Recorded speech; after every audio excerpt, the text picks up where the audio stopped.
Ninja and Flannel. Got something excellent today that you probably have not seen before. And this is a Bullpup from A3 Tactical. But not just A3, this is actually a PSA Jackal, the 8-inch 300 blackout. Make sure she's empty. We're good. So this is an A3 Tactical Triad Bullpup conversion for the PSA Jackal. Like I said, pretty cool.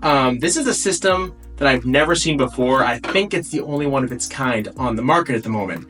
Some cool points about it are it addresses some of the regular issues from Bullpups, like the triggers being sucky, the mechanics being sucky, and a bunch of other things that go with Bullpups.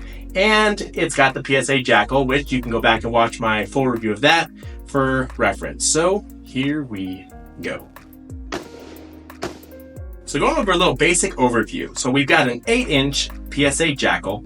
We've got the A3 carry handle / rail on top here, which this is the shorter rail that is the taller one. So I don't know what the actual specs are, but if you want to copycat this build, it's the short one that's taller. Pretty cool. Pretty simple. So the basic overview though, so this actually uses a AR-15 stripped standard lower that actually gets sandwiched inside of this chassis. Now I know what you're thinking. This is a short barrel and this is a stock. So this one is actually SBR. So they make a pistol version and they make a rifle version. So you don't got to worry about that if you're anti-tac stamp.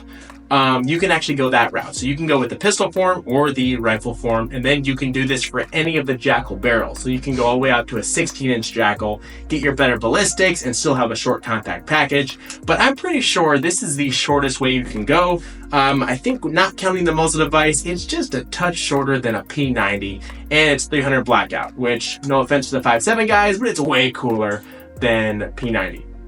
So basic overview, you've got the AR lower in the back, which means there's actually an AR lower trigger parts kit in the rear. You'll see where this little paddle is on both sides. It's actually in there. So what you have is linkage like a normal Bullpup that goes from the front to the back, and it's actually adjustable. So moving on over, you'll see there is a cap here, the rubber plug. You can actually pop that out and adjust screws. So you can there's instructions on how to adjust your slack, your take up, and everything. So check this out.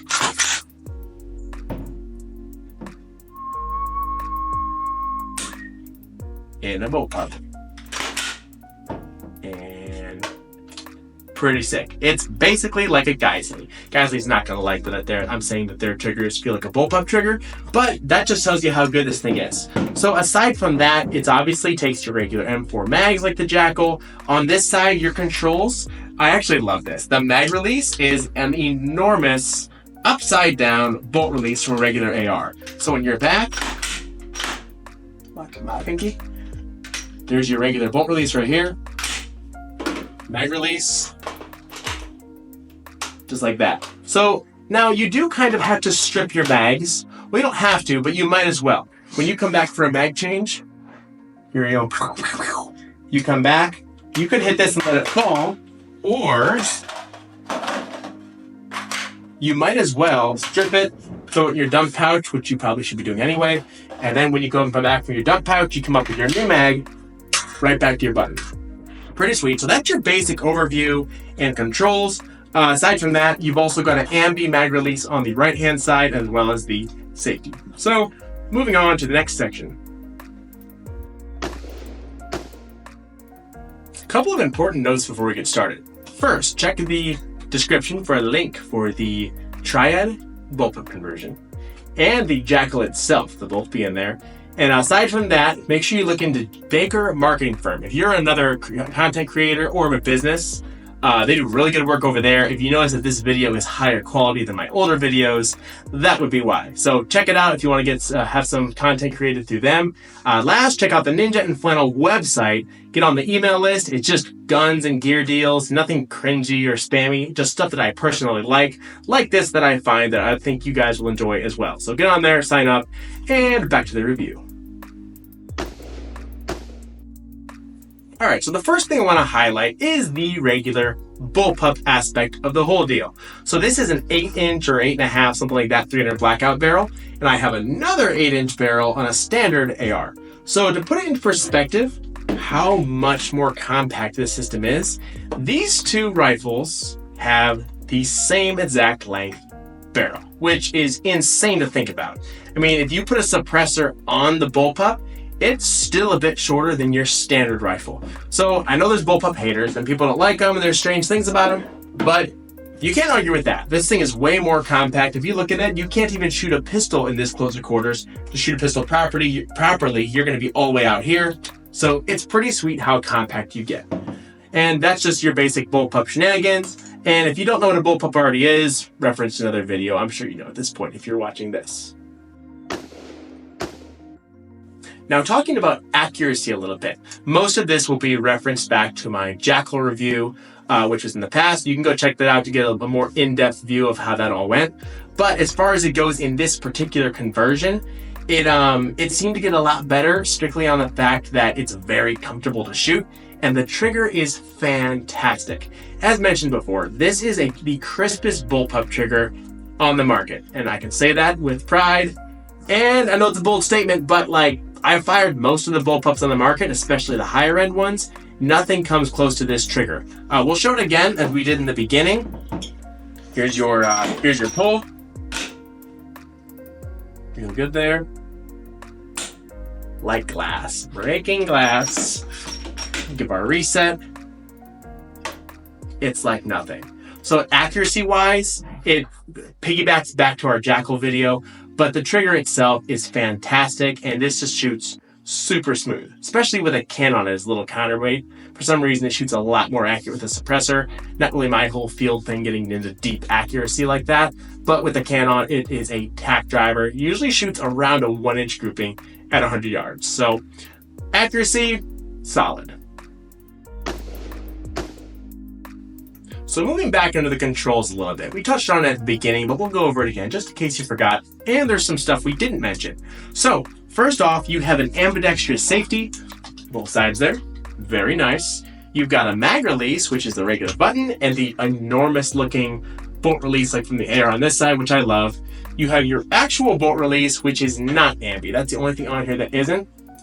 And that's it for your basic controls. Now, in the front, what you have is your adjustable piston. Now, this is 6th position, as shown in the Jackal review. It's got a circle in there. You can stick a little flathead or the tip of one of your bullets in there if it gets a little crunchy. Hasn't gotten crunchy yet, and I've put a good amount of rounds through it. So that's a good test of how their system is. It's still nice and smooth. You can do it with your fingers. But your piston's up here to adjust, like the Jackal video, and you've got all 6 positions. So that's your basic controls. They didn't get too complicated with anything. There's no weird stuff. I like the fact that they kept the AR style bolt release because everyone knows where that is. And it really gives you that natural action where when you come back from a reload, you come up, hit it with your palm, and you're back in business. Very cool. Now, ergonomics, that's going to be one of the things you're going to wonder with Bullpups. Now, because you're not on a stock slightly lower than your upper receiver, you're all on one plane, and you don't want to put your face right on the rail here. So they give you is a rubber boot that goes right on your pick rail in the back and snaps on, but now your face is a little high. So if you use a standard lower third or direct co-witness red dot, co-witness isn't going to work. You're going to be like sticking your face sideways like this to get in there. Lower third, if you really mush your cheek down, you can do it. But the ideal way I've got it is you could use a unity mount of some kind to bring it up. But I really love this, and it gives it that Halo battle rifle look. And realistically, that's what we're all about anyway. So you put it on here, it gets a perfect height. You get room underneath it. I need to modify my flashlight a little bit, but I've kind of got it on a wonky 45-degree mount, so it can you can still utilize the lower rail space because it's got this bridge going across. Pretty neat. If you wanted to make this into more like a Hydra mount, you could actually put a lower third mount on your red dot and put your IR laser in front of it. And it would be very tall, like a full-blown giraffe mount, but it'd be cool. So that's your basic interface for your sight and ergonomics as far as your cheek weld and stuff. Now moving to the hands, the factory A3 grip on here is super nice. They have a pretty sweet swell up here, which I don't think most grips in the market have, but your hand gets right on there, and I'm glad they put a good one because I do get tired of changing grips all the time. This one's sweet right off the factory, and I don't even plan on changing it, which is something I usually do. So the rear grip, really comfortable.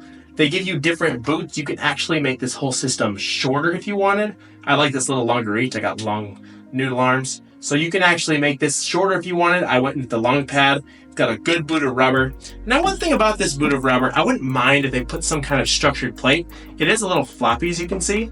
It doesn't affect you when you're shooting, but it's a little flimsy floppy. They could actually add maybe a plate on the back of the rubber. That way it locks in a little more solid, and that would be cool.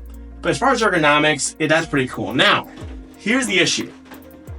And I'm working on this. Personally, I am. So you get here, and this only is a problem with the 8-inch jackal when you're doing this. The other ones, you won't have the issue. The 8-inch is normally how I would shoot is my thumb like this. This is natural. If you don't see the problem, well, it's a problem. So if your thumb's up here, it's gonna get shredded. If it's back here, it's gonna get blasted pretty good. It's definitely gonna get burned. So you're kind of like, you don't really know where to put your thumb. You can do this, and it's kind of cringing. Right now, I've been putting it up here, and it's kind of nice because I can hit my tape switch for my weapon light. But what I'm working on is some type of thumb rest / shield. I don't want to say too much now because I'm still in the works for it. I don't have it built yet. But I'm working on a good thumb rest here. I think A3 is looking into more options in the front. The only issue with the whole thing right now is that my left thumb is in danger with the 8-inch barrel. So keep that in mind if you build a shorty. But as far as the rest of the ergonomics go, this thing's super smooth and super comfortable. Now, shooting suppressed. Now, if you've spent any time shooting bullpups, you'll know that if they're gassy, it's a problem because your face is right here. Now, this kind of goes back to the Jackal's adjustable piston system. Now, I personally think that this particular Jackal, the 8-inch 300 Blackout, I think the gas could actually use a slightly lower setting. Personally, I like when without a can, the very lowest setting won't cycle, where you can't actually turn this low enough unsuppressed to get your firearm to jam. Which tells me that when you have a can on it and on the lowest setting, you're still a little overgassed. That being said, in the normal Jackal configuration, you don't really feel it. You don't get any blowback in the face, none of that, mainly because there's no charge handle. That's usually where you're getting blasted. The AK button, takedown button in the back, and the AR charge handle blasts you with that gas, especially in the rain. It's like getting super soakered in the eyeball. Now for this though, since it's piston, that takes the brunt of it, and it's on the side here, and there's no ports in the back. Gassiness is not bad, even though it's a touch overgassed, which says a lot. Shooting it like this, to be completely honest with you, I haven't noticed the gas at all. I haven't felt it. So I'm sure it's back here, but it's being directed away from you in a really good way. Being a monolithic upper, there's no gaps or crevices anywhere. It's a pretty sealed system. So it works well. So shooting suppressed, really nice. I really want a lower gas piston option from PSA. PSA is pretty legit. I'm sure they'll do it in the future, or HP. If you're watching this, HP, make me a piston. That'd be sweet. So yeah, shooting suppressed. This thing was built to shoot suppressed because with a little bit of the rear weight being bullpup, they become a little bit back heavy. So you get a little more muzzle rise when shooting. But when you drop a can on here, like this is the Dead Air Sandman S, when you drop that on there, that's almost a whole pound. It works like a counterweight, and this thing becomes just a little laser beam. Now, on the note of suppressors, I'm gonna do my little, where'd it go? I lost it. Upcoming video. We have got the Strybog here, and this is a new suppressor I've got from JK Armament. Now, this is the PCX 9mm can from them. If you see here, if I can get it off, it's configurable for different lengths. It's hub compatible, stuff like that. Gonna have a full review coming soon, so just little preview there. Check that out in the near future. That will also be coming to the channel as well. Moving on. So one really important note with this is the safety of it. Now, you need to understand, like we said before, there's an AR lower embedded inside this in the back, which means there's an AR trigger. You have linkage, like all bullpups, that comes from your front trigger all the way back, but it doesn't just hit like a mechanism. It actually is a bar that pushes the actual trigger shoe to fire it. Why is that a problem? When you put the front on safe and gives you that, the front section has your M4 full drop safe, all that stuff. The back is technically an M4 trigger that is not on safe. So to test this, I mortared the living crap out of it to see what would happen, which is a good test to the polymer. The polymer didn't crack. I was worried I was going to break it. I was hitting it hard. Now I kept hearing a weird click, and I thought, oh, the hammer dropped. And then I pulled the trigger, and it would still pull, but like kind of half quiet. It's very confused. So I pulled the upper off. I did it again, mortared it a bunch. I had to hit it a lot harder now because now I don't have all this weight. And I got it again. What happened is the hammer was actually dropping. And I was like, oh crap, it's not drop safe. But it was not dropping all the way. So I didn't try this with the actual bolt-in and a round. I'm not crazy. I might try with the blank. That'd be more fun. But here's what is happening. It's dropping to a form of half cock position. So firing, if it went all the way, just being safe, it's like this. The position it's dropping to when I mortar it is something like this. So I don't know if they designed it that way or not. But as far as I know, no matter what I did, I could not get it to drop past half cock. So maybe it's a little bit of a contingency. I think that this is not officially labeled as full drop safe. My current personal evaluation is that it is mostly drop safe, and I'm pretty cool with it, to be honest. Now, if you're not cool with that, they make another safety that is just like this front one, and it installs right in the rear here, which is funny because then you actually have a rear safety and a front safety. Now, realistically, I like the idea that it exists, but having to go like this and hitting both and then shooting, that's not going to be happening. So that's a little funky. I see why they built it. Maybe if you were going to like parachute with it, or who knows what you're going to do. But if you're going to do something nuts and it's really getting rattled, I guess you could hit your rear safety. It's not something I particularly want an extra safety on the gun. But that's something to keep in mind, that it does drop to the weird half cock. But in my experience of my testing so far, I will update you guys if this changes. It won't go off and fire, but you will have to rack it and it will function almost like a jam. You just clear the live round and then you're hot again. And even at that, when I say I was mortaring it, it wasn't like I dropped it like this. I was on full concrete and I was giving it a full bam bam, something like that. Pretty crazy. I was hitting it so hard, the bolt was partially cycling. It was quite the scene. So that's it for safety, and moving on to the last section.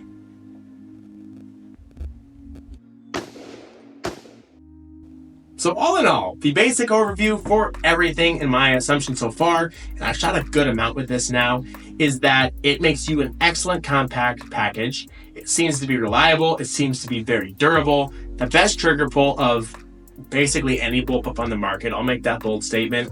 Mag changes, you do have to strip them somewhat, but you should be stripping it and putting it in a dump pouch anyway. So if it's not like a race gun, but it's legit. Controls are fantastic. Everything is rugged and durable. A3 is a really good company that supports their products very well. I am very happy with this. I would recommend this to you guys. I would recommend this to friends, and I definitely recommend it to myself. So pretty sweet. Check it out. This is the A3 Tactical Triad Bullpup Conversion Kit for the Jackal. They make it for a couple of other guns. I don't know what they are, but Jackal, definitely. Hope you enjoyed the video. Let me know any comments you have in the question, and farewell.